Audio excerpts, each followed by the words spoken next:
Ya, assalamualaikum warahmatullahi wabarakatuh. Selamat pagi. Eh, Waalaikumsalam hari warahmatullahi ini, hari ini kita akan melanjutkan ya ke bab berikutnya, bab 4 ya. Jadi kita sudah sampai bab 4 fisika 1, yaitu tentang kerja dan energi. Ya, saya bahas dalam 2 pertemuan. Pertemuan Selasa hari ini sama nanti minggu depan ya, Selasa minggu depan. Langsung aja saya ini ya. Udah nampak ini ya, udah nampak di monitor ya. Udah, Pak. Udah, Pak. Ya. Oke, jadi tentang kerja dan energi. Nanti kita bahas, ini kita bahas 5 sub sub bab ya, sub pokok bahasan. Yang pertama tentang kerja oleh gaya konstan. Yang kedua kerja oleh gaya berubah. Ketiga ini hubungan kerja dengan energi. Terus kemudian yang keempat tentang daya, yang kelima tentang pusat massa ya. Jadi ada 6. Ya, nanti dari 6 itu nanti yang agak panjang pembahasannya itu tentang ini ya. Hubungan kerja dengan energi itu yang agak pembahasannya agak panjang ya. Kalau yang 4 dan 5 ya, hanya kita tinjau sepintas saja ya. Oke, kita mulai yang pertama, yaitu kerja oleh gaya konstan. Tapi sebelumnya kalian perlu tahu dulu pengertian kerja itu dalam fisika itu apa. Jadi ini perlu saya tanyakan, soalnya pengertian kerja dalam fisika itu berbeda dengan pengertian kerja dalam kehidupan sehari-hari ya. Mungkin ada yang tahu? Coba sebutkan ini ya, nama sama departemennya ya. Apa yang kalian ketahui tentang pengertian kerja dalam fisika ya, dalam pelajaran fisika itu apa? Izin menjawab, Pak. Ya, Ilham ya. Ya gimana Ilham? Ilham Wiradharma dengan NRP 509211099. Jadi untuk kerja yaitu banyaknya gaya Hah? perpindahan dikali perpindahan, Kali Pak. perpindahan. Ya, jadi lebih tepatnya perkalian ya, Ilham ya. Perkalian gaya dan perpindahan kan gitu ya. Iya, Pak. Nah, gaya itu besaran apa, Ilham? Besaran vektor atau Besaran skalar? vektor, Pak. Vektor. Kalau perpindahan, Vektor juga, Pak. vektor juga. Kalau kerja itu apa? Vektor apa skalar? Punya arah nggak kerja itu? Nggak ada, Pak. Nggak ada. Berarti besaran apa itu? Skalar. Skalar ya. Jadi gitu ya. Jadi kerja itu kan berasal dari perkalian gaya dan perpindahan. Gaya itu kan vektor, perpindahan kan vektor. Hasilnya itu skalar. Berarti perkalian apa yang menghasilkan skalar? Perkalian dot, Pak. Nah, perkalian dot, benar sekali. Jadi kerja itu adalah perkalian titik ya, perkalian dot atau perkalian titik gaya dan perpindahan. Nah, itu pengertian kerja dalam fisika. Jadi fisika mendefinisikan kerja itu sebagai perkalian titik antara gaya dan perpindahan ya. Jadi pengertiannya sangat sempit gitu ya, kan beda dengan sehari-hari. Kalau sehari-hari kerja itu ya lebih luas gitu ya, lebih luas. Jadi artinya kalau di dalam fisika kerja itu kan harus ada gaya dan harus ada perpindahan. Kalau ada gaya tapi nggak ada perpindahan, berarti nggak ada kerja. Atau sebaliknya, tidak ada gaya tapi ada perpindahan juga bukan kerja. Itu ya. Jadi ada kerja, ada perpindahan, itu baru namanya kerja, melakukan kerja ya. Nah, yang pertama ini kita bahas tentang kalau gayanya konstan, gitu ya. Nah, kalau gaya konstan, ya tinggal kita lakukan perkalian titik ini kan ya. W sama dengan F dot S. Ya, cuma di sini ditulisnya tidak dalam bentuk keseluruhan ya, tapi dalam bentuk elemen ya. DW itu maksudnya elemen kerja ya. DS berarti apa? Elemen perpindahan. Jadi elemen kerja sama dengan gaya ya dot elemen perpindahan. Tapi secara umum ya gitu aja lah. W sama dengan F dot S gitu ya.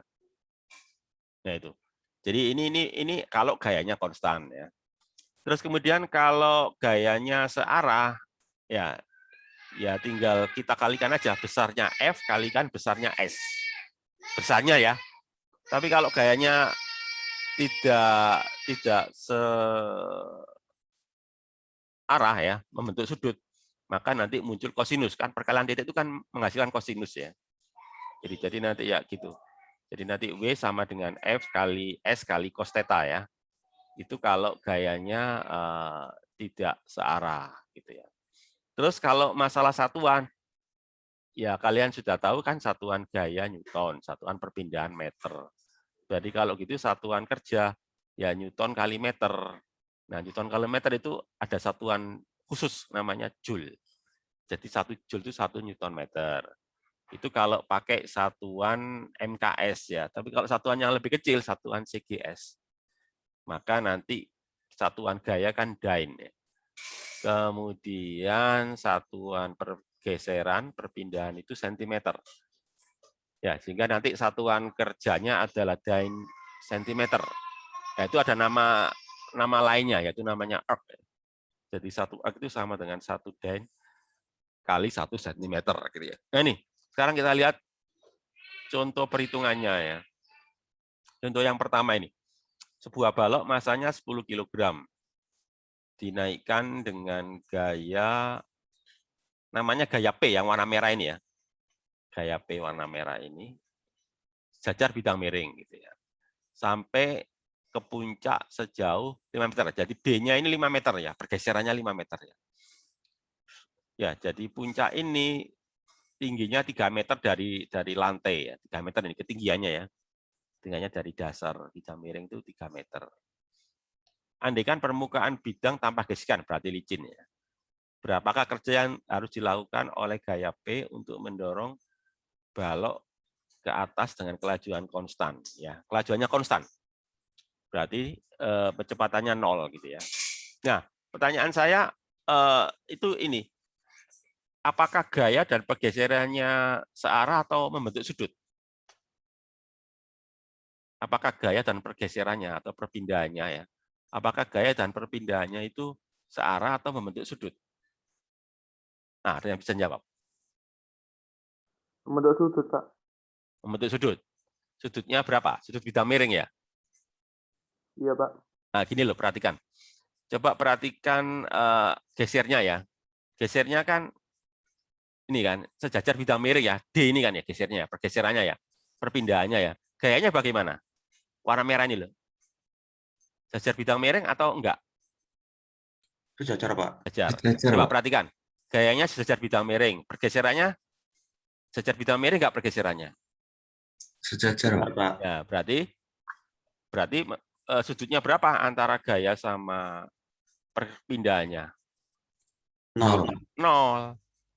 Berarti searah ya. Nah, itu. Jadi jangan terkecoh dengan bidang miringnya gitu loh. Ya, jadi jangan terkecoh sama bidang miringnya. Jadi kalian lihat itu aja apa gaya dan pergeserannya searah atau tidak ya. Ini dalam hal ini searah ya, meskipun di bidang miring ya. Ya, jadi istilahnya jangan apa itu? Ya, jangan dikecaukan oleh sudut bidang miring ya. Jadi kalau gitu tinggal dikalikan nanti ya, F kali S. Nah yang jadi masalah, F-nya kan nggak tahu itu ya. S-nya tahu, S-nya berapa? 5 meter kan ya. S-nya tahu 5 meter. Yang jadi masalah kan kita harus nyari berapa F-nya. Nanti kita kalikan ya. Baru nanti ketemu berapa nilai ininya, nilai usahanya atau nilai kerjanya. Nah itu yang jadi masalah ya. Menentukan F-nya. Ini loh ya, F-nya ini loh. Ini gambarannya seperti ini ya. Ini D-nya 5 meter. Tadi ketinggiannya berapa? 3 meter. Berarti kan ini 4 meter ya, pakai Pitagoras ini ya. 4 meter. Nah, sekarang yang kita mau cari itu berapa sih besarnya gaya? Ya, kita lihat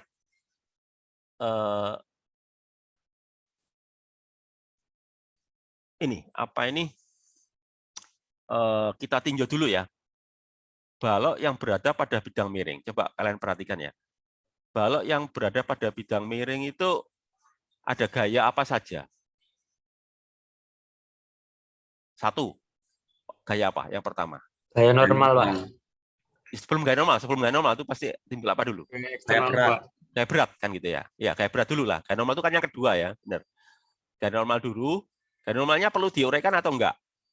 Maaf kok gaya normalnya. Gaya beratnya perlu diuraikan atau enggak? Iya, Pak. Ya, kenapa? Karena Karena membentuk sudut theta. ya itu. Karena berada di bidang miring kan ya, membentuk sudut theta kan itu ya. Ya, jadi harus kita uraikan. Jadi kita uraikan menjadi apa? Menjadi dua komponen. Yang satu itu tegak lurus, yang satunya itu sejajar. Nah, itu. Yang tegak lurus tuh nanti apa? W cos theta ya. W cos theta itu yang tegak lurus. Ini loh, di sini ini loh. Ini kan M ini loh. Mungkin gambar ini menjelaskan ini ya. W itu kan mg ini ya. Ini kan theta. Berarti yang ini. Yang tegak lurus bidang miring itu yang ini kan ya. Ini adalah apa? Mg cos theta. Dan nanti Mg cos theta ini menekan bidang miring. Menekan bidang miring sehingga timbul apa? Gaya reaksi oleh bidang miring namanya gaya normal. Jadi nanti gaya normalnya ya sama dengan Mg cos theta. Terus yang satunya lagi yang ini kan, yaitu apa? Mg sin theta. Mg sin theta ini gaya apa? Ya gaya yang menyebabkan nanti apa? Baloknya itu apa? Turun apa itu menuruni bidang miring. Jadi kalau nggak ada gaya F, maka nanti yang terjadi itu apa? Baloknya turun. Kenapa? Karena baloknya kan licin. Di soal kan ngomongnya licin ya. Ya, karena ada gaya P ya, gaya P tadi ya, gaya P atau gaya F tadi, gaya P lah gitu ya. Karena ada gaya P tadi, maka nanti baloknya nggak jadi turun ya, malah naik ya. Naiknya pun dengan apa? Kecepatan konstan atau nol ya. Sehingga kalau gitu apa? Sigma F sama dengan nol. Kenapa? Karena A-nya nol ya. Sebelumnya kan sigma F kan M kali A. Kan gitu. Berhubung A-nya nol, maka ya sigma F-nya nol sehingga nanti gaya penggeraknya kan P ya. Gaya penghambatnya ya tadi Mg sin theta tadi yang menyebabkan balok turun ke bawah tadi ya. Apa menuruni bidang miring gitu ya. Sehingga nanti ini P dikurangi Mg sin theta sama dengan 0. Sehingga nanti kan saya jadi tahu kalau gitu berarti P-nya berapa ya? P-nya sama dengan Mg sin theta gitu ya. M-nya itu 10, G-nya katakanlah 10 ya. Sin theta lihat di sini ya. Sin theta berarti apa ini kan? Ini kan theta di sini ya. Sin theta berarti berapa? 3 dibagi 5 ya ini kan ya. Sin theta adalah 3/5 ini kan. Ya, sisi di depan dibagi sisi miring ya, 3/5. Sehingga nanti sama dengan berapa? 60 ya. 10 kali 10 kali 3/5 adalah 60 Newton. Nah itu. Nah, kalau P-nya sudah tahu berarti kan mencari kerjanya tinggal dikalikan aja 60 kali 5 ya. 60 kali 5 berapa? Kan 300. Ya itu. Karena searah ya. Tuh. Nah, terus kemudian berikutnya kalau seandainya baloknya diangkat langsung ya. Jadi nggak lewat bidang miring. Jadi baloknya saya angkat dari dasar ya, dari lantai langsung ke ketinggian 3 meter ya. Jadi nggak lewat bidang miring. Berapa usahanya? Yaitu apa? M kali G kali H kan. Kenapa kok M kali G? Karena saya langsung melawan beratnya balok ya. Beratnya balok kan Mg. Hanya ketinggian. Berarti berapa? 10 kali 10 kali 3. 300 Joule juga ya. Jadi 300 Joule. Jadi maksudnya itu baloknya saya angkat langsung ya dengan saya menggunakan bidang miring itu sama, yaitu apa? 300 Joule. Nah, yang mau saya tanya ke kalian, kira-kira lebih gampang mana ya? Lebih mudah mana ya? Memindahkan balok itu ke atas ya dengan cara diangkat langsung atau menggunakan bidang miring. Itu lebih gampang mana? Lebih mudah mana? Yang memakai bidang miring, Pak. Ya, alasannya kenapa kok? Ya benar, jawabannya benar, menggunakan bidang miring. Jadi bidang miring ini sebagai alat bantu ya. Kenapa kok jadi lebih mudah menggunakan bidang miring daripada diangkat langsung? Karena gaya beratnya itu dikurangin sama cos-nya tadi. Ya, karena kita hanya mengeluarkan gaya yang lebih kecil kan ya. Coba kalau kalian angkat langsung, kita butuh gaya berapa? Kalau kalian angkat langsung itu loh, kita Lebih butuh dari gaya gaya berapa? beratnya. Kan sama dengan berat balok kan ya. Berat baloknya kan 100 gitu ya, 10 kali 10 kan ya. Tapi kalau pakai bidang miring, coba tadi pakai gaya berapa? P tadi berapa P-nya itu? Ini kan, P-nya 60. 60 ya, kan jadi lebih ringan kan ya. Jadi nggak harus 100, kita cukup mengeluarkan 60 ya. Itu kan. Kalau semakin landai bidang miring, ya semakin kecil lagi ya. Ini kan bidang miringnya kan, kemiringannya kan ini tadi ya, pakai sin 3/5 ya. Coba lebih landai lagi, lebih ringan lagi P-nya ya. Nah itu ya, itu adalah salah satu manfaat bidang miring ya. Jadi membantu untuk mengangkat benda, karena kita menggunakan gaya yang lebih kecil daripada kalau diangkat secara langsung. Nah, terus ini contoh yang kedua ya. Contoh yang kedua ini ada gesekan. Kalau tadi kan licin ya. Contoh yang kedua ini ada gesekan. Jadi ini seorang anak menarik balok. Nah, ini kalau tadi kan searah, ini ada sudutnya ini. 45 derajat terhadap bidang horizontal 100 meter. Sama, kelajuannya konstan ya. Jadi A-nya 0 gitu ya. Berapa kerja yang dilakukan anak terhadap balok bila koefisien. Nah, ini. Ya. Jadi di sini perbedaannya dengan yang tadi. Satu, kalau tadi kan bidang miring, sekarang bidang datar ya. Satu. Yang kedua apa? Gayanya tidak searah. Kalau tadi kan gayanya searah. Sekarang gayanya tidak searah, tapi apa? Ada sudut berapa? 45 derajat gitu ya. Terus yang ketiga apa perbedaannya? Ada gesekannya. Kalau tadi kan licin ini gesekannya. Ya tentunya kayak gesek kinetis ya, karena bergerak kan gitu ya. Nah ini hitung-hitungannya gini nanti. Nah ini ya. Ya yang pertama berarti kan gaya penggeraknya apa? P cos. Kenapa kok P cosinus? Iya soalnya kan P itu kan miring ya. Jadi P-nya itu nanti saya uraikan menjadi dua komponen. P cosinus yang searah gerakan dan P sin theta yang ini tegak lurus bidang datar ya. Jadi nanti penggeraknya P cosinus ini ya, terus dilawan oleh gaya gesek. Sehingga nanti yang terjadi itu ini ya. P cos theta dikurangi F sama dengan 0. Loh kenapa kok 0? Iya, soalnya kan A-nya 0. Gitu ya. Sebetulnya sih gini, sigma F sama dengan M kali A ya. Ya, sigma Fx sama dengan M kali A. Cuma karena A-nya 0, maka nanti 0. Gitu ya. Kan ngomongnya kan kelajuan konstan, jadi A-nya 0. Kemudian arah ininya, arah vertikalnya ya, sigma Fj. Nah, ini.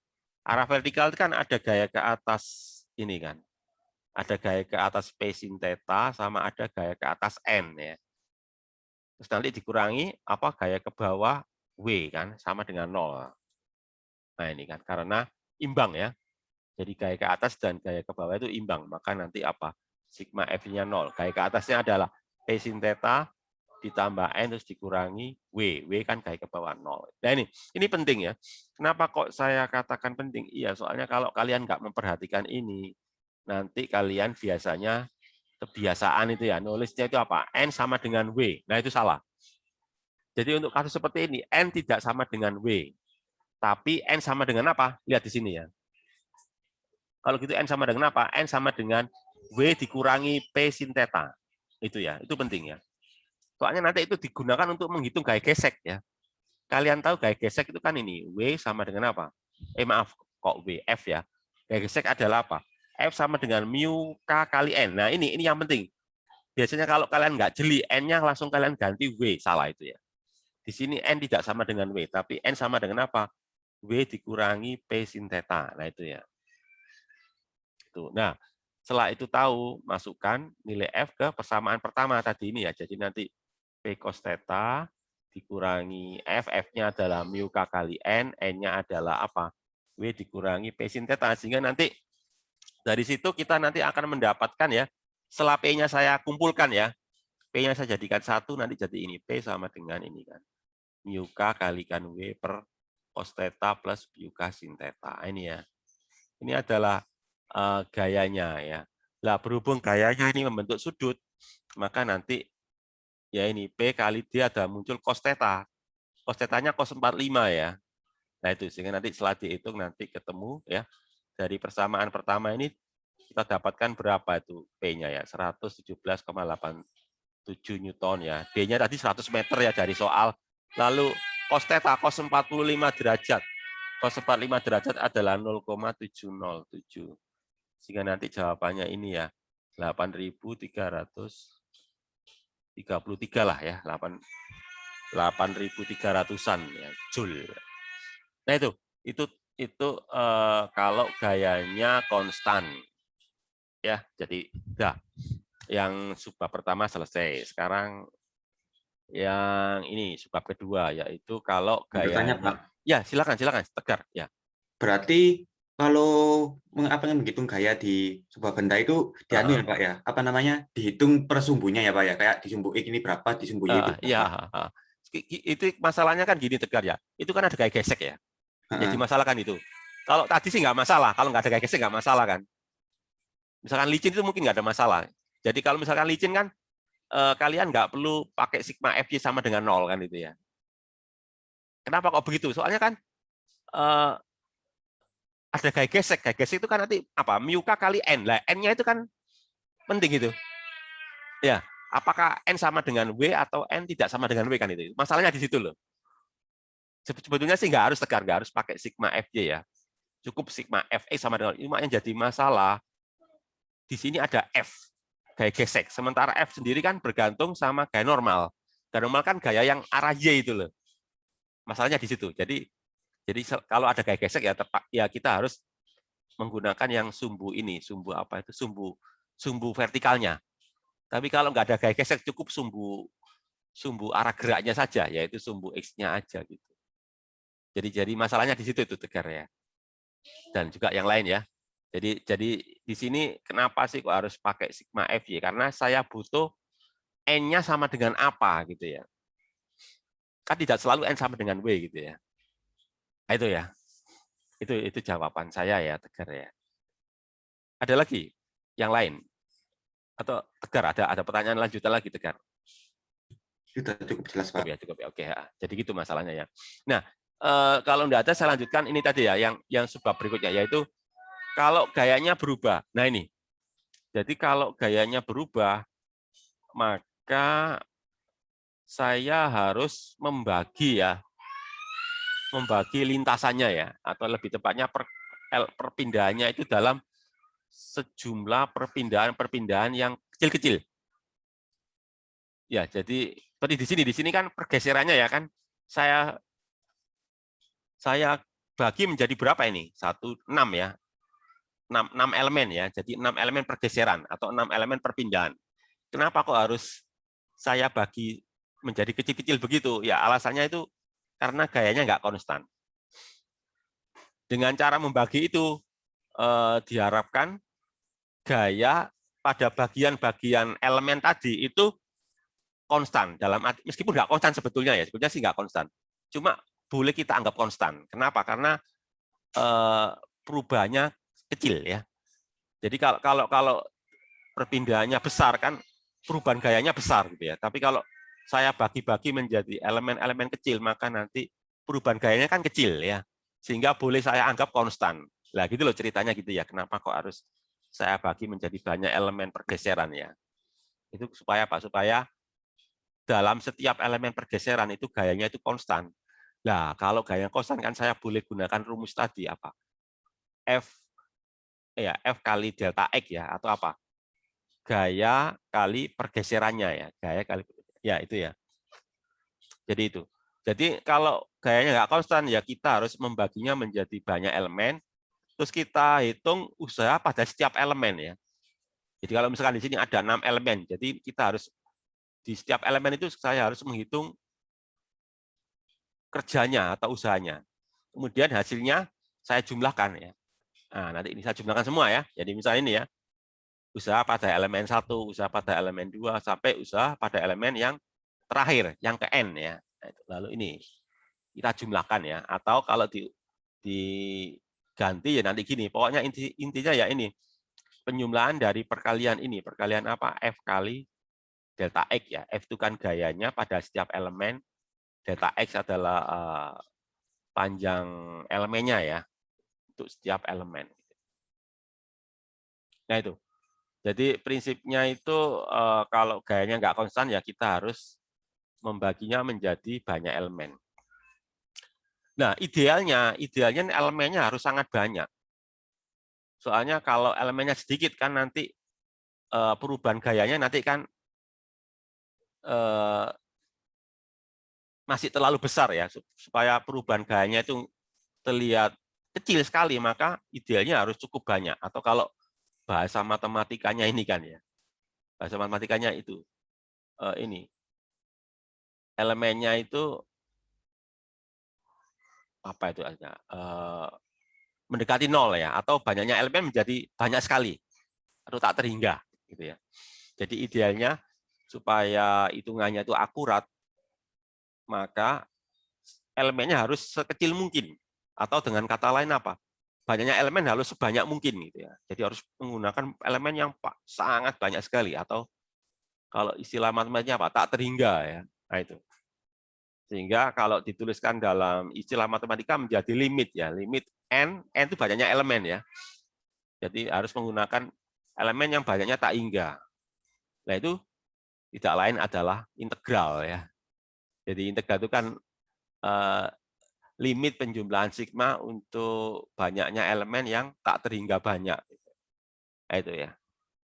Ini jumlah interval atau jumlah elemen lah gitu ya. Nah, itu. Jadi gampangnya itu gini ya. Jadi gampangnya untuk gaya yang tidak konstan kita harus menggunakan integral gitu loh. Bahasa gampangnya gitu ya.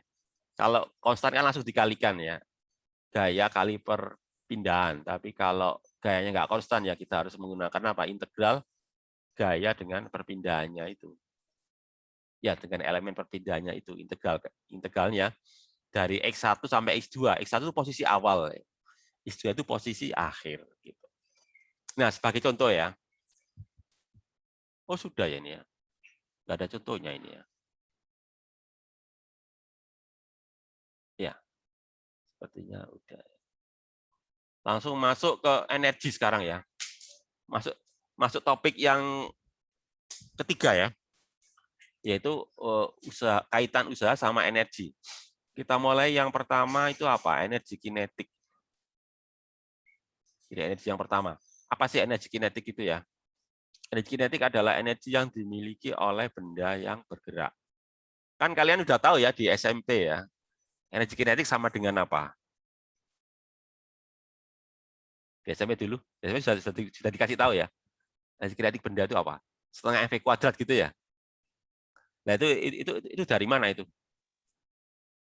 Rumus bahwa energi kinetik setengah mv kuadrat itu asalnya dari mana?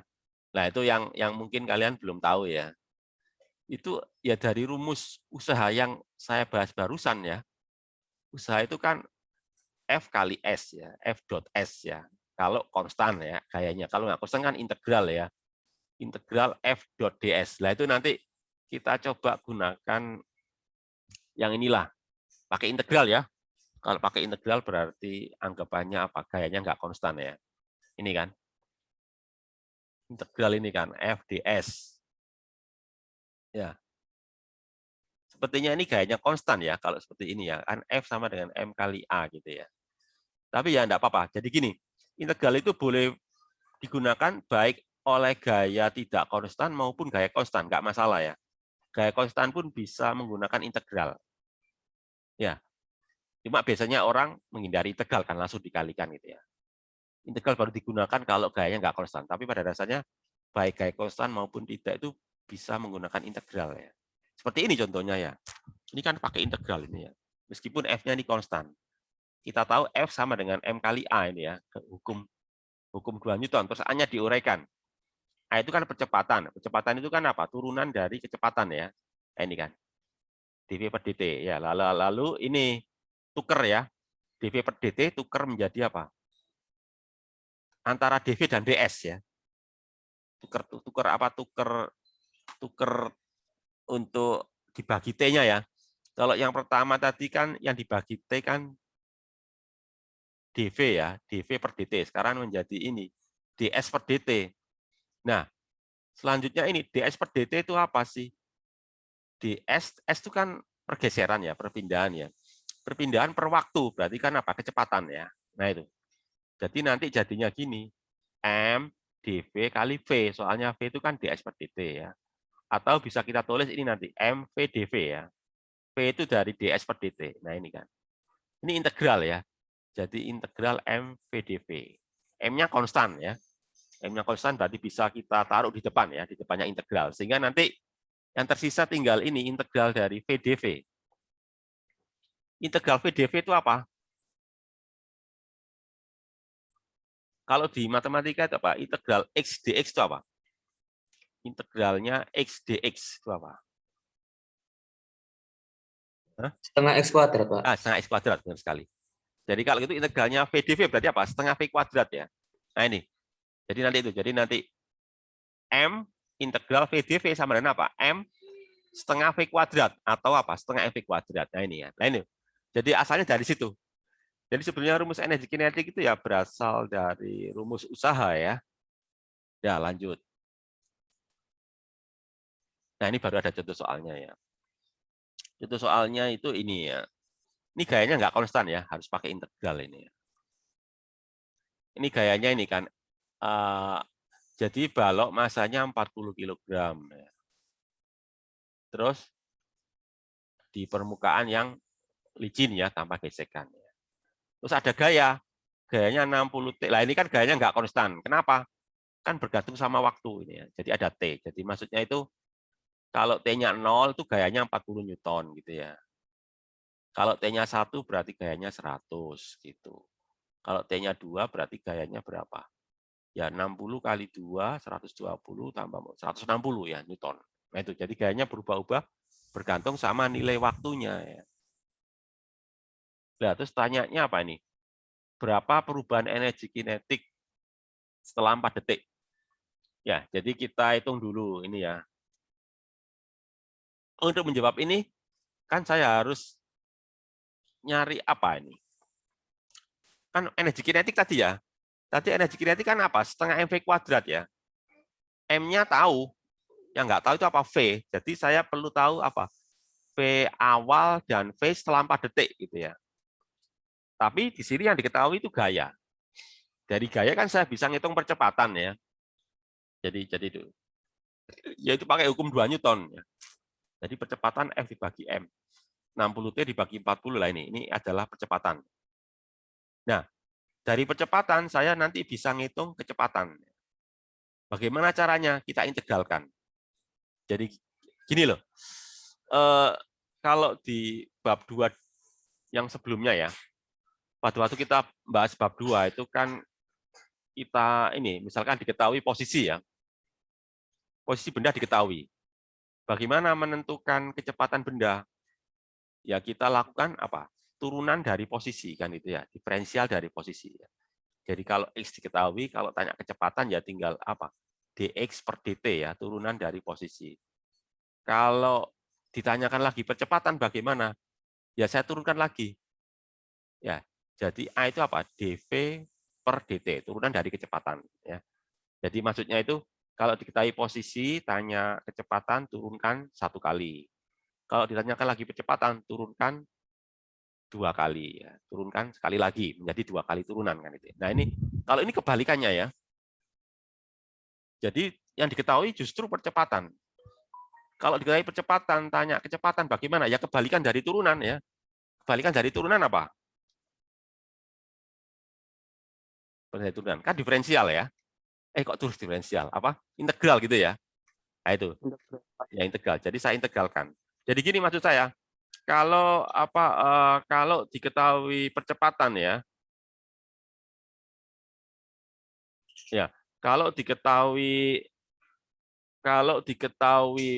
percepatan, tanya kecepatan, saya integralkan 1 kali. Kalau ditanyakan posisi, ya saya integralkan lagi, sehingga saya integralkan 2 kali ya. Jadi gitu. Jadi kebalikan dari yang kita bahas di bab 2 dulu ya. Ini. Cuma di sini kan cuma tanya kecepatan aja kan, nggak sampai posisi, jadi nggak perlu diintegralkan sampai 2 kali, cukup sekali aja ya, karena tanyanya kecepatan kan kaitannya dengan energi kinetik. Energi kinetik kan kecepatan ya, jadi nanti kecepatan akhir kurangi kecepatan awal gitu kan. Ini jadi saya integralkan 1 kali aja. Tadi A-nya kan ini kan 3/2 T plus C ya ini kan, saya integralkan nanti jawabannya ini kan 3/2 T, integralnya adalah apa ya, integralnya T ini kan, integralnya T kan setengah T kuadrat. Jadi 3/2 kali setengah T kuadrat. Jadi nanti ini jadi apa? 3/4 T kuadrat. Kemudian kalau 1 dt berarti T gitu ya. Terus jangan lupa ada C ya, soalnya ini integral tak tentu. Sebetulnya C itu apa sih? C itu sebetulnya kecepatan awal ya. Sebenarnya rumus yang enak itu jangan pakai rumus ini ya. Sebenarnya pakai rumus yang enak itu ya kayak ini loh. P sama dengan P0 plus integral. Ya, dari 0 sampai T A dt gitu ya. Itu rumus yang enak. Sama seperti kalau kita menghafal rumus GLBB itu ya. P sama dengan V0 plus AT kan itu ya. P sama dengan P0 plus AT.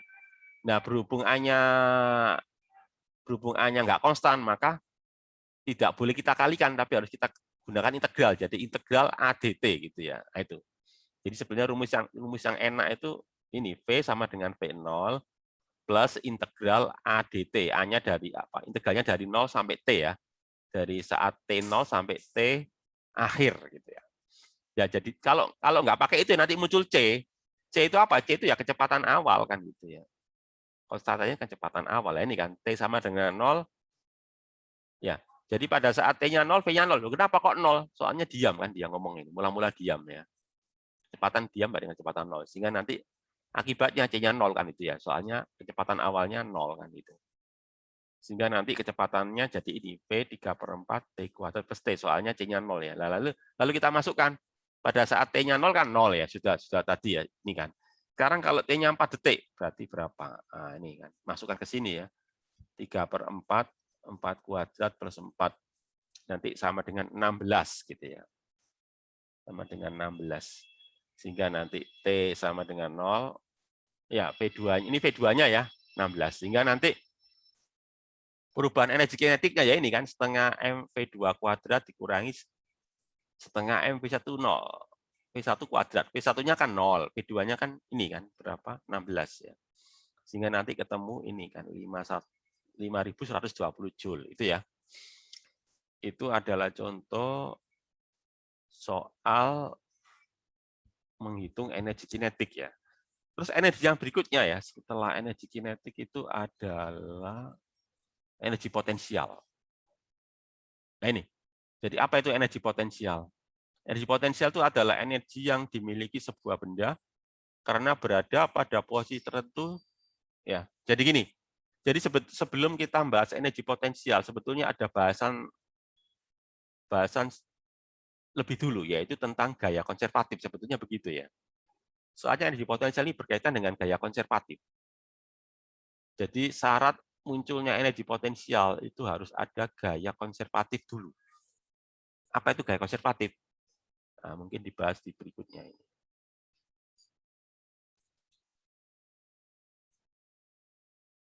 Tapi ini langsung ya.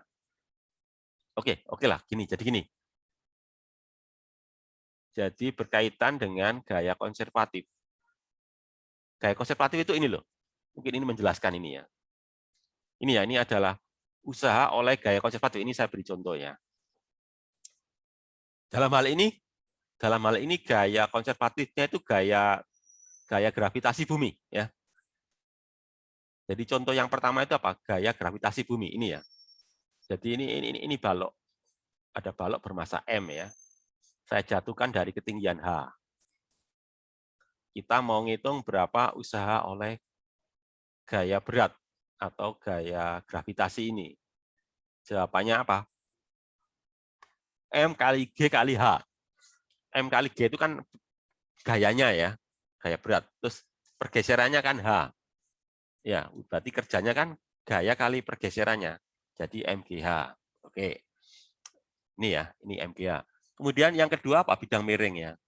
Nah, kalau bidang miring, nanti kan gayanya adalah bukan MG, tapi apa? MG sin theta ya. Jadi gaya penggeraknya itu adalah MG sin theta, bukan MG. Kenapa? Karena geraknya miring kan, nggak vertikal ya. Jadi nanti yang bekerja adalah gaya MG sin theta. Dia geser sejauh S kan gitu ya. Jadi nanti gini ya. W F kali S. F-nya kan ini mg sin theta, lalu S ya. Nah, S itu apa? S itu ya nanti bisa kita kaitkan dengan ketinggian. Nanti ini loh. Coba kita lihat aja ya. Mg sin theta kalikan S ya. sin theta, kalau dari sini apa? H dibagi S ya, sin theta ini ya. Sin theta kan H dibagi ini, H bagi S. Sehingga nanti S-nya bisa saya coret ya. S saya coret jadi apa? MGH. Nah ini, ternyata sama dengan MGH. Sama ya berarti ya. Ya, jadi ini sama seperti kayak contoh yang pertama tadi loh. Diangkat dengan pakai bidang miring kan ya. Sama kan, sama-sama MGH ya. Nah sekarang contoh yang ketiga. Yang apa? Kasus ketiga ya. Jadi kalau ketiga ini bendanya nggak langsung ke bawah tapi naik dulu ya. Naik dulu sampai berhenti, lalu turun ke bawah ya. Jadi ke atas dulu, diem, ya karena diperlambat lalu jatuh ke bawah ya. Itu berapa usaha yang dilakukan oleh gaya berat? Nah ini hitungannya di sini kan ya. Jadi ketika naik disebut dengan nama apa ini? AB ya. Naik itu AB ini kan, WAB. Nah ketika turun kan BC ya. Jadi nanti saya mau ngitung ini WAB dan WBC. Gitu ya. WAB minus. Nah ini tahu kenapa kok minus ya? Kenapa kok usaha oleh gaya berat ketika naik kok minus? Kenapa ini? Melawan percepatan, Pak. Ya benar. Karena dia melawan gerak gitu ya. Kan kalian tahu kan? Kalau apa tadi? Kalau searah kan tetanya 0 ya. Tahu kan ya? Kalau searah kan tetanya 0. Kalau berlawanan arah tetanya berapa? Kalau searah, kalau gaya dan geraknya searah, gaya dan perpindahannya searah kan tetanya 0. Kalau gaya dan perpindahannya berlawanan arah, tetanya berapa? Minus, Pak. Tetanya berapa tetanya? Teta itu sudutnya berapa? Berlawanan arah. 180, Pak. Ya, 180. Tadi kan pakai cos ya. Kan usaha itu kan W, F, S, cos theta ya. Cos 180 berapa? Minus 1, Pak. Nah, minus 1. Itu ya, jawabannya itu. Jadi kenapa kok minus? Soalnya ini minus 1 ini ya. Minus 1. Minus 1 berarti apa? Karena sudutnya 180 karena berlawanan gitu ya. Nah, kalau yang berikutnya dari B ke C kan searah ya, jadi positif ya. Karena cos 0 ya, cos 0 kan 1, positif kan ya. Nah itu. Nah, SBC itu kan sama dengan apa? Kan sama dengan apa? SBC kan sama dengan ini loh, dari B ke C kan sama aja dengan ini kan. H plus AB ya ini kan, H plus AB ya. SAB gitu ya. Sehingga nanti yang terjadi apa? Bisa saya coret ini. Yang apa ini minus MG SAB sama plus MG SAB. Sehingga nanti jawabannya apa? Ya MGH juga gitu ya. Karena saling menghilangkan ya ketika naik dari A ke B dan turun B ke A kan saling menghilangkan. Jadi kesimpulannya apa? Kesimpulannya ternyata hasilnya sama. Gitu ya. Jadi dari ketiga berat tersebut ternyata menghasilkan usaha yang sama meskipun lintasan berbeda. Hal ini terjadi, ya ini hal ini terjadi maksudnya ini. Ini kesalahan ketik ya, kurang T ini ya. Hal ini terjadi gitu ya, karena pada berat tersebut yang terbekerja ya ini. Jadi gitu. Jadi maksud saya itu tadi sudah kita hitung ya dengan 3 macam lintasan ya. Lintasan langsung berarti jatuh ke bawah langsung ya. Lintasan kedua kan miring ya, lintasan miring sama yang terakhir apa? Lintasan naik sama turun ya. Ternyata hasilnya sama. Kenapa kok sama? Karena gaya yang bekerja itu adalah gaya konservatif. Gaya apa? Ya, gaya tarik bumi atau gaya gravitasi. Gitu ya. Nah itu ya. Jadi nanti, nah ini juga yang perlu. Apa ada gaya lain selain gaya gravitasi yang merupakan gaya konservatif? Ada. Ini dibaca ini ya. Yang pertama adalah gaya gravitasi. Yang kedua adalah gaya pegas ya. Yang ketiga itu gaya kolom. Jadi ini ya. Jadi ada 3 gaya konservatif ya. Yang pertama gaya gravitasi, 2 gaya pegas, sama gaya kolom. Gaya kolom itu apa? Gaya listrik ya. Ya, gaya kolom itu gaya listrik. Cuma gini, sebentar, saya juga perlu meralat ya. Kalau di slide yang mungkin kalian download dari MyITS Classroom ya, itu sudah saya ralat ya. Kalau yang kalian dulu mungkin belum diralat. Jadi itu ada yang saya buang, yaitu gaya magnet ya. Gaya magnet itu bukan gaya konservatif, makanya saya buang ya. Coba ya, mungkin kalau kalian sempat download itu kan ada gaya magnet. Gaya magnet bukan gaya konservatif ya. Yang gaya konservatif itu gaya kolom ya, gaya listrik. Jadi 3 itu. Ya. Terus berikutnya apa ini? Jadi saya ulangi lagi ya. Contoh gaya konservatif berapa? Ya 3 ini. 1 gaya gravitasi, 2 gaya pegas, 3 gaya kolom. Gaya yang selain itu adalah gaya non konservatif ya. Jadi bergantung sama lintasan. Kalau ini tidak bergantung lintasan ya. Hanya bergantung pada apa? Kondisi awal dan kondisi akhir. Nah, itu yang perlu kalian ketahui.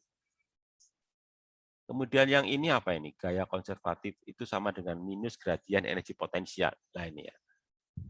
Jadi gini. Jadi tadi kan saya sempat nyinggung energi potensial tadi ya. Tadi loh. Coba saya mundur lagi ya. Nah, mundur lagi ya. Nah, ini. Tadi kan saya sempat nyinggung energi potensial. Jadi energi potensial ini adalah energi yang dimiliki benda karena berada pada posisi tertentu yang disebabkan, yang dipengaruhi oleh gaya konservatif. Jadi kalau benda dipengaruhi oleh gaya konservatif ya, maka posisi benda tersebut itu merupakan apa? Energi potensial. Itu ya syaratnya itu ya. Jadi syarat munculnya energi potensial itu ada yang namanya gaya konservatif. Seperti kita ya, kita punya energi potensial gravitasi. Kenapa? Karena ada gaya konservatif namanya gaya gravitasi.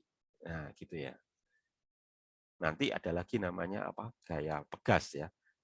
Gaya pegas nanti menghasilkan apa? Energi potensial pegas. Gaya berikutnya lagi, yang ketiga ya, gaya listrik atau gaya kolom ya. Nanti akan menghasilkan apa? Energi potensial listrik. Nah, itu ya. Jadi itu. Jadi ada gaya konservatif baru nanti ada energi potensial.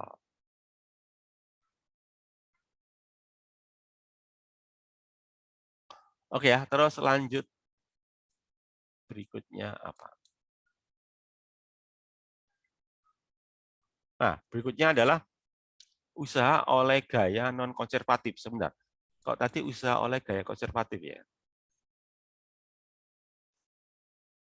Nah, ini ya. Bentar. Ini ya, ini yang warna biru ini ya. Ini adalah usaha oleh gaya konservatif ya. WK, K itu konservatif ya. W berarti usaha atau kerja oleh K. Itu sama dengan minus delta EP. Ya. Jadi WK sama dengan minus delta EP. Delta EP itu apa? Berkurangnya energi potensial ya. Minus, ada minusnya ya. Jadi usaha oleh gaya konservatif itu adalah minus delta EP. Contohnya ini usaha oleh gaya berat ya. Gaya gravitasi kan minus delta EP. Jadi EP akhir kurangi EP awal gitu ya. EP akhirnya katakanlah di tanah berarti kan 0 ya. EP awalnya di ketinggian berarti kan MGH, sehingga nanti jawabannya Pak MGH ya. Itu usaha oleh gaya. Nah, sekarang kalau gayanya non konservatif berarti gaya yang selain 3 yang saya sebutkan tadi ya. Itu adalah gaya non konservatif. Maka nanti kalau ada ya apa ini soalnya gimana ini? Misal sebuah benda bekerja, jadi ada 2 gaya nih ceritanya ya. Ada 2 gaya, yang satu konservatif, yang satu non konservatif misalkan gitu ya. Maka nanti gayanya berarti kan resultan ya. F konservatif dan F non konservatif gitu ya. Kalau saya kalikan delta S nanti kan menjadi usaha ya. F delta S, FK delta S, FNK delta S begitu ya. Nanti kan ini jadi usaha ya. Ya, F delta F jadi usaha total. FK delta S jadi apa? Usaha oleh gaya konservatif. FNK adalah usaha oleh gaya non konservatif kan begitu ya. Sehingga kalau gitu usaha oleh gaya non konservatif berarti apa? Usaha total dikurangi apa? Usaha oleh gaya konservatif gitu ya. Nah, usaha total itu kan berkaitan dengan apa? Perubahan energi kinetik gitu ya. Nah, tadi usaha oleh gaya konservatif adalah minus delta EP ya, minus perubahan energi potensial. Berarti kalau begitu, usaha oleh gaya non konservatif berarti sama dengan apa? Perubahan energi kinetik ini menjadi plus karena dikurangi minus ya. Plus apa? Perubahan energi potensial gitu ya. Nah, kalau ini saya uraikan ya nanti menjadi ini kan delta EK berarti kan EK2 kurangi EK. Oh, ini EK1 ya, keliru ini ya. Ini harusnya EK1. Ya, EK1 itu ya. Ya, jadi energi kinetik akhir kurangi energi kinetik awal plus energi potensial akhir dikurangi energi potensial awal ya. Nah, kita tahu ya bahwa EK plus EP ya. EK plus EP itu hasilnya apa ya? Energi kinetik plus energi potensial. Energi mekanik, Pak. Energi mekanik ya. Nah, ya itu. Itu ya. Jadi gitu. Jadi gini. Jadi usaha oleh gaya non konservatif itu sama dengan apa? Perubahan energi mekanik. Ya, perubahan energi mekanik gitu. Ya. Sekarang kalau tidak ada gaya non konservatif. Ya. Kalau nggak ada gaya non konservatif berarti kan delta M-nya nanti 0 kan gitu ya. Jadi artinya apa? Energi mekanik awal dan energi mekanik akhir itu sama. Ya, sehingga nanti jadi ini. EM1 sama dengan EM2 ya, atau ini ya. EK1 tambah EP1 sama dengan EK2. Ini namanya apa? Kekalan energi mekanik. Jadi ini yang perlu kalian ketahui ya, bahwa kekekalan energi mekanik itu hanya terjadi kalau apa? Kalau tidak ada gaya non konservatif atau hanya ada gaya konservatif saja. Tetapi kalau ada gaya non konservatif maka tidak berlaku. Kekalahan energi mekanik tidak berlaku. Artinya apa? Energi mekaniknya berubah ya. Berubah itu kan bisa dua macam. Bisa berkurang, bisa bertambah. Ya tergantung gayanya ya. Kalau gayanya melawan gerakan ya nanti energi mekaniknya berkurang. Tapi kalau gayanya searah dengan gerakan, ya nanti energi mekaniknya bertambah. Contohnya apa? Contohnya gesekan ya. Gaya gesek itu kan melawan gerakan, maka nanti gaya gesek itu menyebabkan apa? Energi mekanik benda berkurang. Jadi nanti energi mekanik akhir pasti lebih kecil dari energi mekanik awal. Sebaliknya kalau yang searah, misalkan apa? Gaya mesin ya. Gaya mesin kan selalu searah dengan gerakan, maka nanti yang terjadi itu apa? Energi mekanik benda akan bertambah. Nah itu. Tapi kalau gaya gravitasi, gaya pegas, dan gaya listrik, gaya kolom, itu nanti energi mekaniknya konstan atau tidak berubah ya. Nah itu. Nah terus berikutnya contoh ya. Sebuah benda dengan massa M bergerak menuruni bidang miring dengan ketinggian H, seperti pada gambar gitu ya. Jika mula-mula balok diam, tentukan kecepatan benda ketika mencapai dasar bidang miring.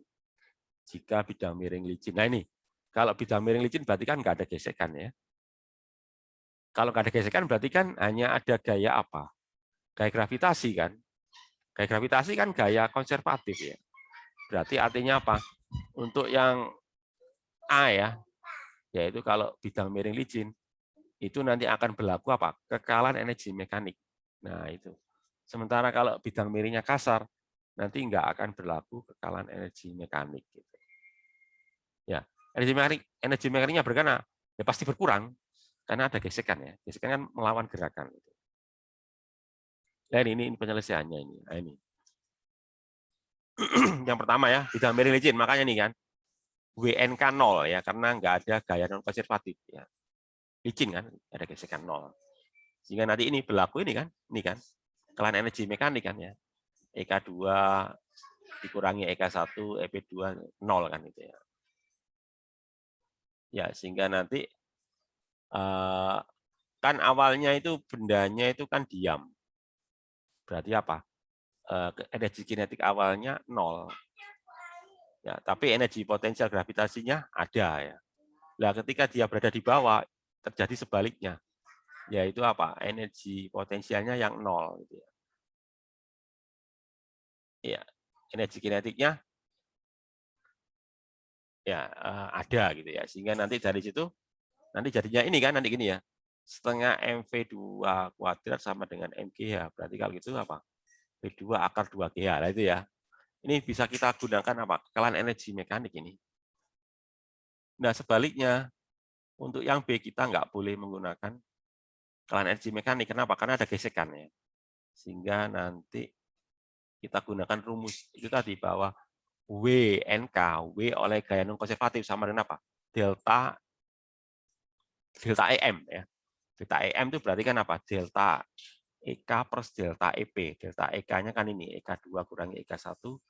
Delta EP-nya apa? EP2 kurangi EP1 ya. Kita hitung dulu. Usaha oleh gesekan, berarti apa? Minus FK ya. FK ini ya. Minus FK kalikan S. Kenapa kok minus? Iya, karena gesekan melawan gerak. Ya, minus kan arah gaya gesek dan arah pergeserannya kan 180 derajat. Minus. Kayak tadi loh. Jadi minus FK kalikan S. Ya. FK itu apa? Mu K kali N ya. Ini mu kali N. N-nya jangan lupa, N-nya bukan W, tapi apa? N-nya adalah mg cosinus. Kenapa? Karena bidang miring ya. Jadi kalau bidang miring, N sama dengan apa? W cos theta atau mg cos theta ini loh. Kan ini N-nya diganti ini kan, mg cos theta. Ya. Jadi nanti gini, mu mg cos theta kalikan S ya. Lalu ini setengah mv kuadrat dikurangi mgh. Loh, kenapa kok begitu? Iya. Soalnya kan EK, ini EK1 ya, maaf ini salah. Banyak yang salah. Ini EK1 ini. Bikin bingung aja ini. EK1-nya kan 0 ya, karena mula-mula diam. Ya. Terus lalu apa? EP2-nya 0, karena benda berada di bawah ya, sehingga nanti jadinya ini ya minus mu mg cos theta setengah mv kuadrat dikurangi mgh. M-nya coret, sehingga nanti ini kan mu g cos theta setengah v kuadrat. Nah, kalau gitu berarti apa? Kita mau nyari V2 ya. V2-nya nanti jadi ini kan. 2GH dikurangi ini kan. Atau kalau di akar nanti dapatnya ini kan. Nantinya apa? Akar 2GH dalam kurung 1 dikurangi kotangen theta. Itu. Coba kalian bandingkan kalau dialicin. Kalau dialicin kan akar 2GH. Tapi kalau kasar nanti ada pengurangnya ya.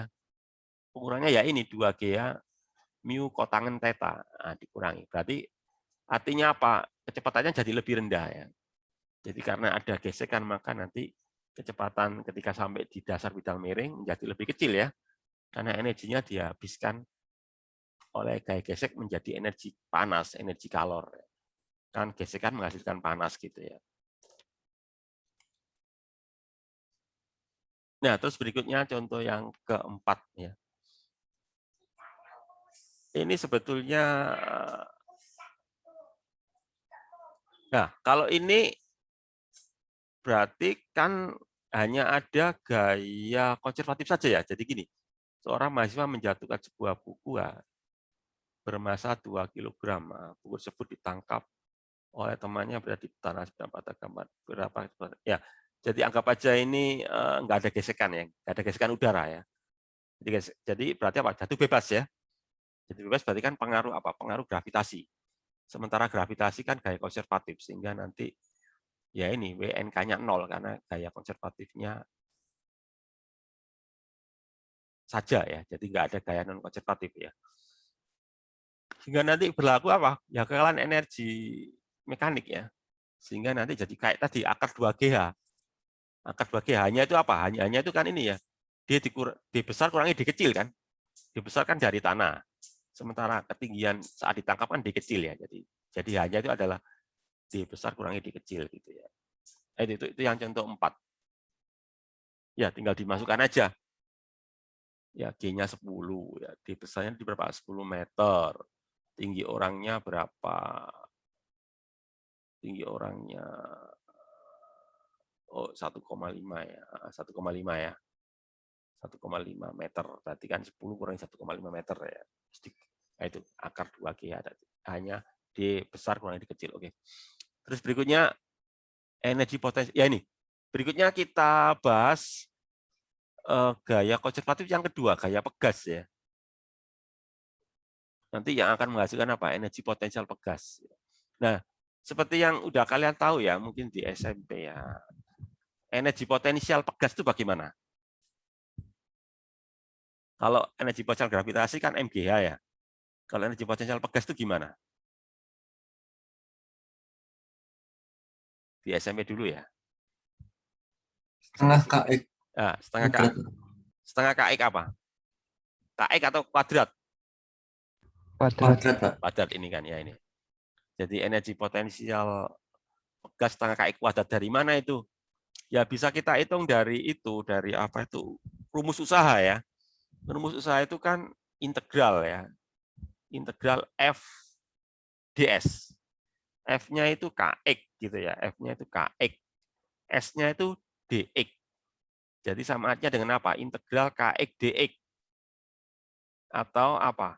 K integral X dx. X dx itu kan setengah X kuadrat. Jadi nanti rumusnya ya ini. K kali setengah X kuadrat. Atau apa? Setengah KX kuadrat. Nah gitu ya. Itu adalah energi potensial gas. Dari rumus usaha juga ya. Sama seperti kayak kecepatan tadi. Nah ini ya. Nah terus berikutnya kita mau membahas sistem yang dipengaruhi oleh dua gaya ya. Dua gaya konservatif dan juga gaya non konservatif. Maka nanti rumusnya kita tulis gini ya, WNK. NK itu berarti apa? Gaya usaha ya. Usaha oleh gaya non konservatif sama dengan ini kan, delta EK, delta EP plus delta EP aksen. Nah ini ada dua delta EP ya. Kalau delta EP yang pertama ini berkaitan dengan apa? Energi potensial gravitasi. Kalau delta EP yang kedua, delta EP aksen ini berkaitan dengan apa? Energi potensial pegas gitu ya. Jadi ada dua energi potensial, yang satu energi potensial gravitasi, yang satu energi potensial pegas ya. Atau kalau diuraikan ya ini delta EK, EK2 kurangi EK1, delta EP ya EP2 kurangi EP1, delta EP aksen berarti apa? EP2 aksen dikurangi EP1 aksen ya. Jadi maksudnya itu nanti EK-nya kan setengah MP kuadrat ya. EP-nya kan MGH. EP aksennya nanti apa? Setengah KI kuadrat, soalnya pegas gitu ya. Oke, yang ini ya, contoh yang pertama ya. Ini ya, sebuah balok masanya 2,5 kg. Sedang bergerak di atas kasar ya. Menumpuk pegas dan kontak pegas, akibatnya balok tersebut berhenti setelah menekan pegas sejauh 7,5 cm. Bila koefisien gesekan antara balok dan lantai kasar, nah ini. Jadi di sini ada gaya non konservatif, namanya gaya gesek, gitu ya. Apa yang ditanyakan? Kerja oleh gaya pegas. Tadi apa? Setengah KI kuadrat ya, kalau oleh pegas ya. Yang kedua adalah kecepatan balok saat mulai menekan pegas. Jadi berapa kecepatan balok saat menekan pegas ya? Sampai akhirnya berhenti kan ditahan oleh pegas sampai akhirnya berhenti. Nah ini kita gunakan rumus ini ya, WNK ini delta EK plus delta EP aksen. Kita gunakan rumus itu.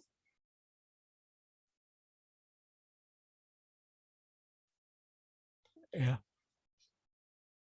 Nah, kalau contoh yang pertama kerja oleh gaya pegas. Ya, kan gaya pegas itu kan ya gampangnya pakai aja setengah KI kuadrat gitu aja ya. Ya, cuma nanti usahanya itu apa? Negatif ya. Loh, kenapa kok negatif? Iya kan pegasnya kan melawan gerakan. Kan menghambat gerakan balok ya, sehingga nanti negatif ya. Jadi dengan kata lain, usaha oleh Pegas ya minus setengah KI kuadrat. Minus muncul karena gaya Pegas melawan gerakan. Ya, atau kalau di sini menggunakan ini, W Pegas adalah W konservatif minus delta EP. Ya. Delta EP-nya, EP aksen lebih tepatnya EP aksen ya, karena Pegas ya. Jadi EP2 aksen kurangi EP1 aksen, minus tapi ya. Lalu apa EP2 aksennya kan setengah KX2 kuadrat, EP1 aksen apa? Setengah KX1 kuadrat ya.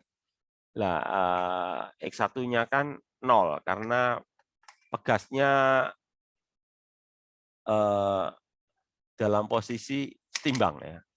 Kalau X2 kan tertekan ya, tertekan sejauh X2 gitu ya. X2-nya berapa tadi? 7,5 cm. Ini harus kita ubah dulu ke meter ya. Jadi 7,5. Jadi nanti jawabannya ini kok ya. Ini kan minus setengah KX2 kuadrat dikurangi setengah KX1 kuadrat. Ini 0 kan ya. Kenapa? Karena X1 itu 0 karena X1 kan Pegasnya belum tertekan ya dalam posisi normal. Sementara X2 kan tertekan sejauh berapa ini? 7,5 cm, tapi kan nggak boleh pakai senti, harus kita ubah dulu ke meter. 7,5 cm berapa meter ya ini? 0,075 ini kan. 0,075 itu 3/40 ya, kira-kira segitu ya. 0,075 cm itu kan 0,075 meter ya. Nah, gitu. Nanti jawabannya minus ya, karena apa? Pegasnya melawan gerakan benda. Kemudian kalau yang B tanya kecepatan. Nah, kita gunakan rumus ini juga ya. Cuma di sini apa? EP2 dan EP1 itu 0. Kenapa? Karena ketinggiannya sama. Jadi kalau ketinggiannya sama berarti kan tidak ada perubahan energi potensial gravitasi gitu ya. Yang ada adalah perubahan energi potensial Pegas karena nekan Pegas tadi itu ya. Nah ini. EK2-nya kan 0 karena berhenti ya. Karena setelah nekan kan dia berhenti. EK1-nya ya tadi setengah EP1 yang akan kita cari tadi itu ya. Lalu EP2-nya kan setengah KX2 kuadrat, EP1-nya 0 gitu ya. Sehingga nanti jadinya ini. Nah, ini kan usahanya ya. Usaha oleh gaya gesek kan apa? Minus FK kalikan apa itu?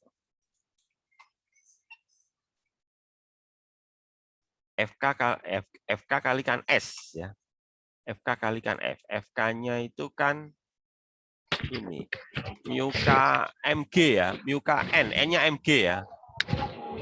Terus S-nya itu X ya, sehingga nanti ini minus setengah M1 kuadrat, ini setengah KX2 kuadrat gitu ya, atau lebih tepatnya sih ini setengah KX kuadrat ini ya.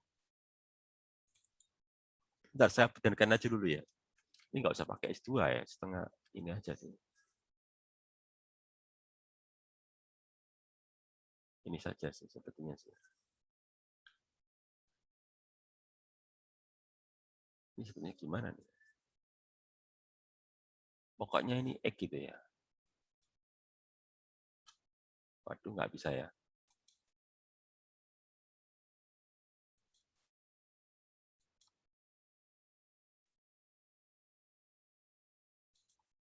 Iya, ini nggak bisa ini. Harusnya gini ya, setengah KX kuadrat gitu ya.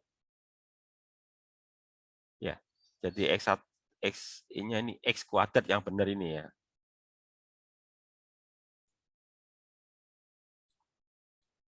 Ini juga itu, S2-nya ini sudah jadi X gitu ya. S2-nya itu X gitu ya. Ya, lalu nanti kita selesaikan ya.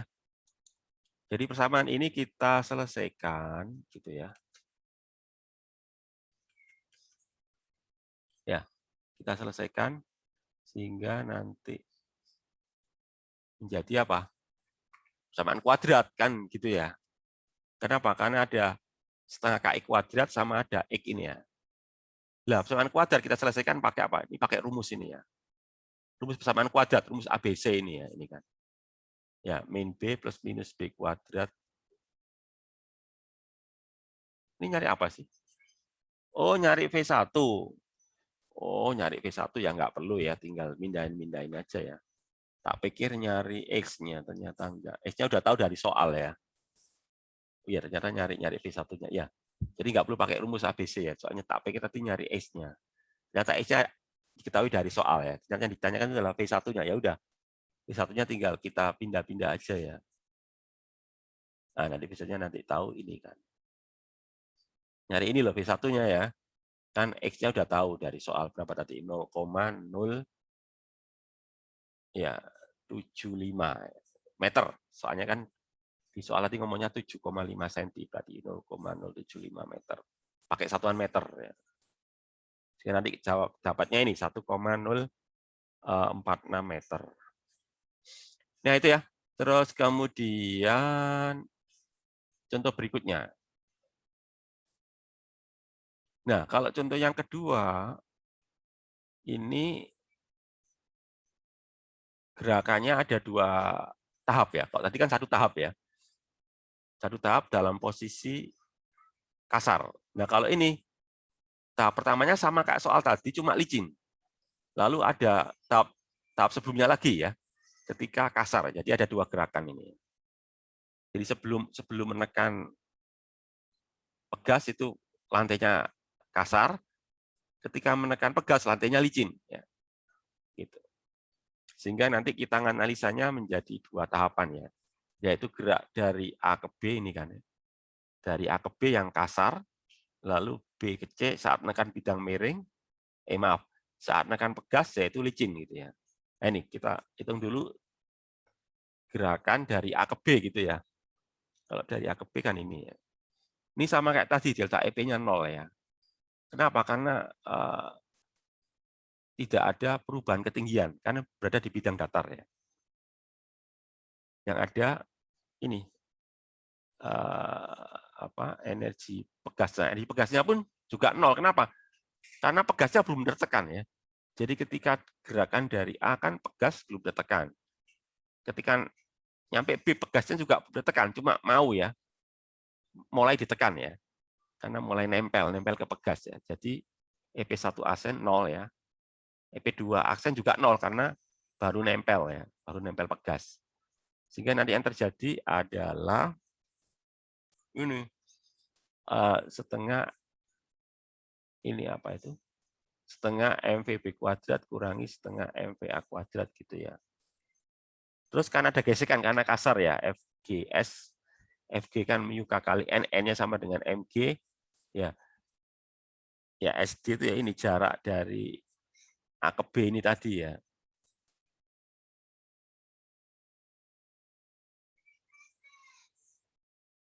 Itu, lalu apa M-nya bisa kita coret ya.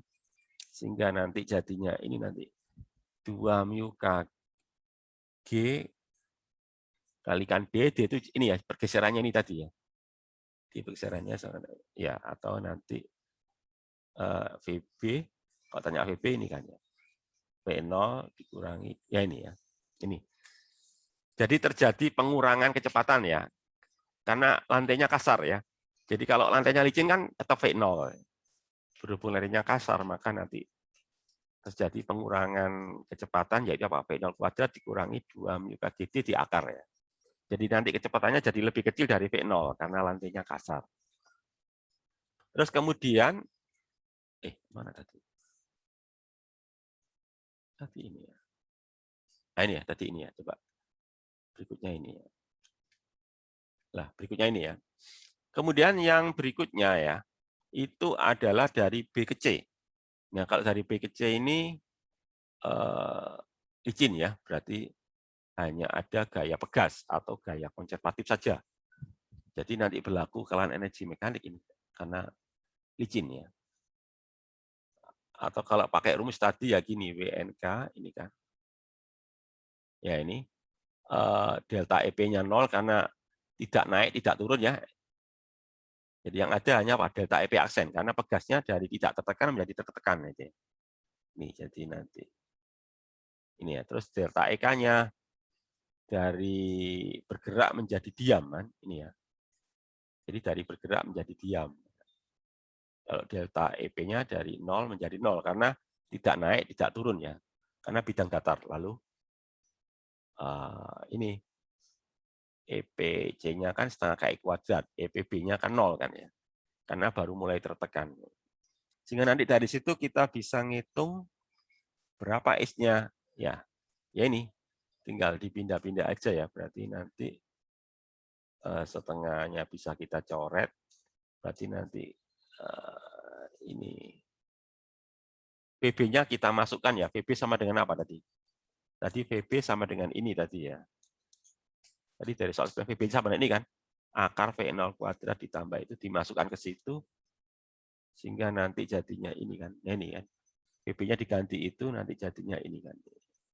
Nah, ini ya. Jadi kalau gitu besarnya pemendekan pegas menjadi M V0 kuadrat dikurangi 2 mu KGD per K.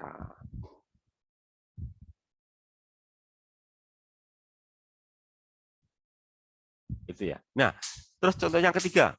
Contoh yang ketiga ini bidang miring lah. Kalau bidang miring berarti kan delta EP-nya nggak 0 ya, karena ada perubahan ketinggian.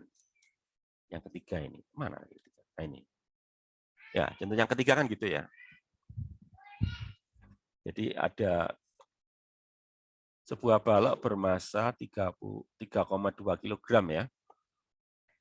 Tadinya diam di atas satu bidang miring dilepaskan ke bawah. Di mana tetap ini kan. Ada pegas ya, sudutnya 30 derajat terhadap mempunyai. Ada gesekan juga ya. Berarti ada gaya non konservatif ya. Pegasnya tertekan 21 cm, berarti berapa? 0,21 meter. Ditanyakan jarak D-nya, jarak berapa tertekannya tadi ya. D itu, oh bukan tertekan ya. Ternyata bukan tertekan. Tertekannya itu X ini. X itu tertekannya, D itu jarak balok saat turun ya, sampai menekan bidang miring itu D ini. D yang ini ya, X-nya itu tertekannya. X-nya itu tadi ya, berapa? 21 cm ya. Tanyakan D-nya. Nah, kita gunakan rumus tadi ya. Energi kinetiknya dari 1 ke 2, ya 1 kan 0, diam soalnya ya. Ya, lalu 2 punya kecepatan kan dia ya. Oh apa ini? Oh 1 langsung, oh ini langsung nih ya. Dari 1 ke 3 ya. Jadi langsung ini ya. Saya pikir tadi dari 1 ke 2, ternyata langsung ya. Ya kalau dari 1 ke 3 berarti kan di 1 kan dia diam. Di 3 kan diam juga ya. Karena ditahan oleh pegas tadi ya. Ya berarti ini. EK1 0, EK3 juga 0 ya. Ini EK3 ini ya. EK3 ini ya. Ya EK3 itu ya. Kemudian EP-nya juga ini. Mula-mula ada EP kan MGH ya. Ya, maka nanti ya ketika sampai di bawah berarti kan 0 ya. Ketinggiannya 0, berarti energi potensial gravitasinya 0. Kemudian ketika berada di 1 kan energi potensial pegasnya 0 kan, karena pegasnya belum tertekan. Ketika sampai di 3 punya energi potensial pegas apa? Setengah KI kuadrat gitu ya. Terus kita hitung ini ya. Usaha oleh gesekan ya, berarti gesekannya kan D plus X ya, jarak tempuhnya ya, D plus X. Jadi FG-nya kan, ini hati-hati ya. FG itu adalah mu K MG cos, ada cosnya karena bidang miring ya. Kalau tadi kan bidang datar kan mu K MG, sekarang ini adalah mu K MG cos theta gitu ya. Terus D plus X gitu ya. Ya, hanya itu adalah ini D plus X ya, D plus X sin theta. Ya, ini kan. H itu adalah D plus X sin theta. Ini kan D plus X sin theta, lalu setengah KI kuadrat ya. Itu. Lalu kalau ditanyakan D, ya kita kumpulkan ya. D-nya kita satukan dulu ya. Ya, kita satukan dulu. Jadi nanti ini MG, lalu ini nanti ya. Sehingga nanti dari sini nanti D plus X sama dengan ini kan, setengah KI kuadrat dibagi ini, MG ini, sehingga nanti D-nya sama dengan ini, setengah KI kuadrat per MG sin theta dikurangi X ya. Masukkan angkanya ya. K-nya berapa? K-nya itu adalah 431. X-nya tadi berapa? 0,21 meter. M-nya berapa? 3,2 kilogram, G-nya 10 ya. Meter per detik kuadrat, tetanya berapa? Tetanya 30 derajat ya. Mu-nya berapa? Mu-nya 0,1. Nah, nanti ketemu ini kan. 0,52 meter. Oke. Udah itu ya. Itu adalah apa? Oke ya. Terus berikutnya udah ya, selesai ya. Berikutnya. Nah, sekarang kita bahas yang poin keempat dan kelima ya, yaitu daya. Ini kalau tadi panjang kan, ini singkat aja ya. Nah, kalau daya itu pengertiannya kan apa? Usaha persatuan waktu ya. Daya itu menyatakan usaha persatuan waktu. Satuannya apa? Watt gitu ya. Dari mana watt? Watt itu kan dari joule per detik ya. Jadi 1 watt itu artinya 1 joule per detik. Jadi definisi usaha itu definisi usaha. Definisi daya itu adalah usaha yang dilakukan persatuan waktu. Ya, satuannya adalah watt. Atau kalau dalam bentuk turunan ya ini dW per dt ya. Ini kan dalam bentuk keseluruhan ya, dengan catatan konstan ya. Ya, jadi apa itu W-nya konstan. Tapi kalau W-nya nggak konstan, berarti ini ya dW per dt ya. Ya, P dW per dt ya. Jadi kalau yang pertama itu konstan ya. Kalau yang kedua pakai turunan berarti apa? Nggak konstan ya. Apanya yang nggak konstan? Dayanya, maaf bukan W-nya ya, tapi P-nya ya. Satuannya tadi apa? Watt ya. Oke, terus yang terakhir itu ya tentang pusat massa.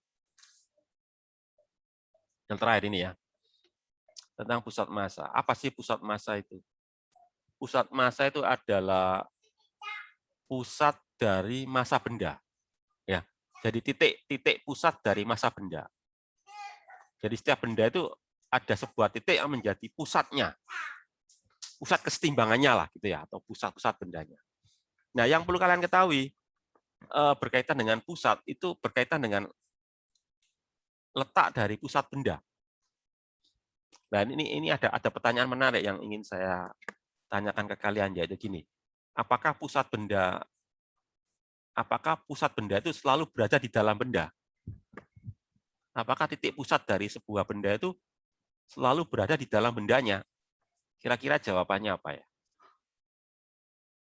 Ada yang bisa jawab? Apakah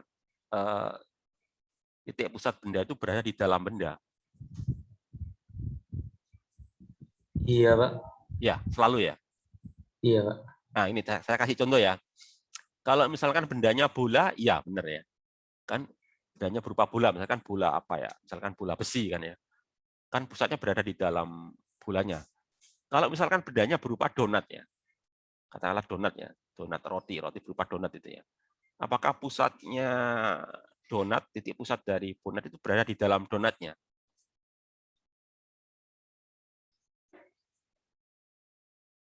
Berada di dalam donatnya? Iya apa enggak? Tidak, Pak. Ah, kan gitu, tidak ya, tidak selalu. Jadi saya mau mengatakan gini, bahwa pusat benda tidak mesti loh berada di dalam bendanya. Contohnya donat tadi itu kan ya. Kan titiknya kan tidak persis di dalam donatnya kan itu. Atau ban ya, ban kan. Jadi saya ulangi bahwa titik pusat massa itu bisa berada di dalam benda, bisa juga di luarnya ya, tergantung bentuk bendanya lah gitu ya. Nah, terus cara menghitungnya bagaimana? Nah, cara menghitung pusat massa itu sama kayak kita menghitung nilai rata-rata. Misalkan ini ya, X dari pusat massa itu adalah M1 X1 plus M. Jadi ini misalkan ceritanya ini ada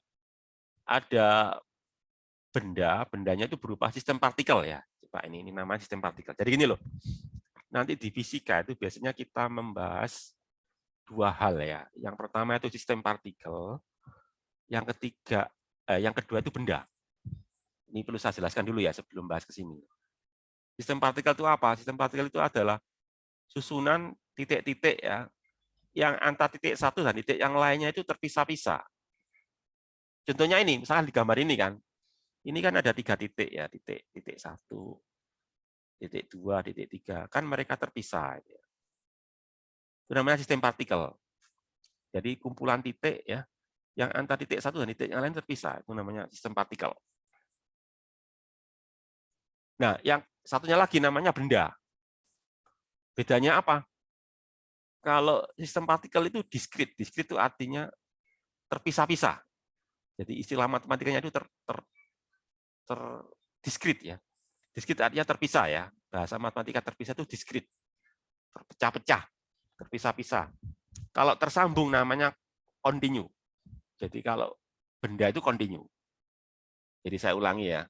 Di dalam fisika itu dikenal namanya sistem partikel. Sistem partikel itu istilah matematikanya itu sistem diskrit ya. Satunya lagi benda. Benda itu kalau istilah matematikanya itu apa? Sistem kontinu ya. Jadi ada sistem partikel yang diskrit dan ada lagi sistem benda yang kontinu. Perbedaannya itu apa? Ya dengan cara menentukan pusat masanya. Ya kita mulai yang pertama dulu, yaitu apa? Sistem partikel ya. Sistem partikel kayak ini kan. Ini ya, nyari X-nya kayak menghitung rata-rata ya. Jadi X, ini sistem dua partikel ini ya. Ini sistem dua partikel. Kalau lebih dari dua partikel ya kayak ini. Ini N partikel ini ya. Jadi bisa 3, bisa 4, bisa sampai berapapun. N gitu ya. Ini kan dari M1, X1, M2 sampai apa? Sampai Mn, Xn ya. Per M1, M2 sampai N. Atau ditulis ini sigma MIXI dibagi sigma MII-nya dari 1 sampai N ya. Ada N partikel ya. Nah, kalau seperti di gambar ini sistem partikelnya tidak dalam satu garis, tapi apa? Dalam 2 dimensi ya. Jadi kalau 2 dimensi maka nanti ada XPM, ada YPM gitu ya. Ini 2 dimensi ini. Kalau dalam ruang nanti ada tambah lagi, selain ada XPM, YPM ada lagi apa? ZPM. Itu kalau sistem partikel ya dalam ruang. Nah, kemudian kalau benda nah ini ya. Kalau benda berarti kan kontinu. Itu cara ngitungnya tidak menggunakan sigma ya, tapi menggunakan apa? Integral. Nah, ini yang membedakan antara sistem diskrit sama sistem kontinu. Kalau sistem diskrit penjumlahannya menggunakan sigma, kalau sistem kontinu penjumlahannya menggunakan integral. Itu bedanya itu ya. Coba ini kan. Kalau benda dalam ruang kan nanti ada SPM, YPM, ZPM ya. Menggunakan apa? Integral ya.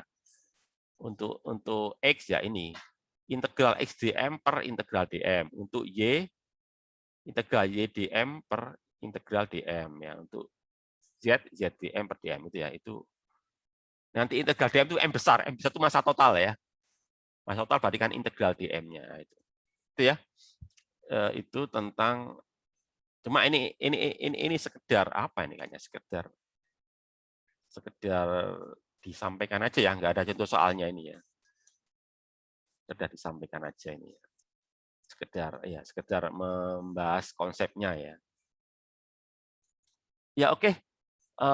Sudah slide terakhir ini ya. Mungkin ada pertanyaan sebelum saya akhiri. Izin bertanya, Pak. Ya, silakan Tegar. Untuk mengonfirmasi aja ya, Kak, Pak. Ya. Kalau energi kekekalan energi itu berarti energi yang diberikan pada suatu benda itu tetap sama dengan energi yang dikeluarkan pada suatu benda, cuma dalam bentuk yang berbeda gitu ya, Pak. Jadi energi mekanik itu Tegar. Jadi energi mekanik itu kan energi gerak ya. Energi gerak itu berkaitan dengan ini apa itu energi kinetik plus energi potensial gitu ya, Tegar. Nah, kalau ada gaya non konservatif, maka energi mekaniknya ini berubah. Berubah artinya apa? Bisa bertambah, bisa berkurang. Misalkan ada gaya gesek ya. Gaya gesek itu nanti energi mekaniknya berkurang. Kenapa? Karena energi mekaniknya berubah menjadi panas gitu. Ya. Jadi terjadi perubahan menjadi energi panas sehingga energi mekaniknya jadi berkurang gitu ceritanya. Misalkan lagi ada sebaliknya, gaya mesin. Nah, mesin itu kan berarti kan menambahkan energi mekanik. Kan mesin itu kan dari bensin ya, dari bahan bakar kan itu ya. Dari bahan bakar menjadi energi mekanik gitu. Sehingga terjadi tambahan energi mekanik. Atau misalkan bukan mesin, misalkan dari kita ya, kita dari otot manusia itu kan menambahkan energi dari energi makanan kita ya. energi otot, ya, energi dari makanan kita berikan menjadi energi mekanik. Nah itu. Jadi yang terjadi itu mengubah energi lain menjadi energi mekanik kalau untuk kasus gaya mesin atau gaya otot manusia atau gaya otot hewan ya. Tapi yang sebaliknya kalau gaya gesek terjadi sebaliknya. Jadi mengubah dari energi mekanik menjadi energi panas gitu. Tapi kalau gaya konservatif ya energi mekaniknya kekal, jadi nggak ada perubahan energi selain energi mekanik atau energi gerak gitu. Itu tegak ceritanya itu. Ya. Jadi kalau saya keseluruhan ya memang energi itu kekal ya. Cuma di sini kan kita bahasanya hanya mekanik saja itu. Jadi kita dengan gerak. Gerak itu berarti kan EK plus EP gitu ya. Gitu. Bisa dimengerti ya itu Tegar ya. Oh, berarti anu ya Pak, apa namanya, energi itu selalu ada gitu ya Pak, nggak bisa Ya, dibuat, nggak bisa ada. Cuma kan kita kan membahasnya kan membatasi hanya untuk energi mekanik. Jadi energi gaya-gaya konservatif itu gaya-gaya yang mempertahankan energi mekanik. Sementara gaya yang lain itu nanti bisa mengubah energi mekanik dari satu bentuk ke bentuk yang lain ya, bisa menambahkan, bisa mengurangi. Itu yang gaya non konservatif itu. Seperti itu jawabannya itu Tegar. Oke, baik Pak, terima kasih. Ya, oke ya. Saya kira kalau nggak ada pertanyaan lagi dan waktunya sudah habis ya. Saya akhiri aja. Assalamualaikum warahmatullahi wabarakatuh. Waalaikumsalam warahmatullahi wabarakatuh. Terima kasih Bapak. Terima kasih Pak. Ya, sama-sama.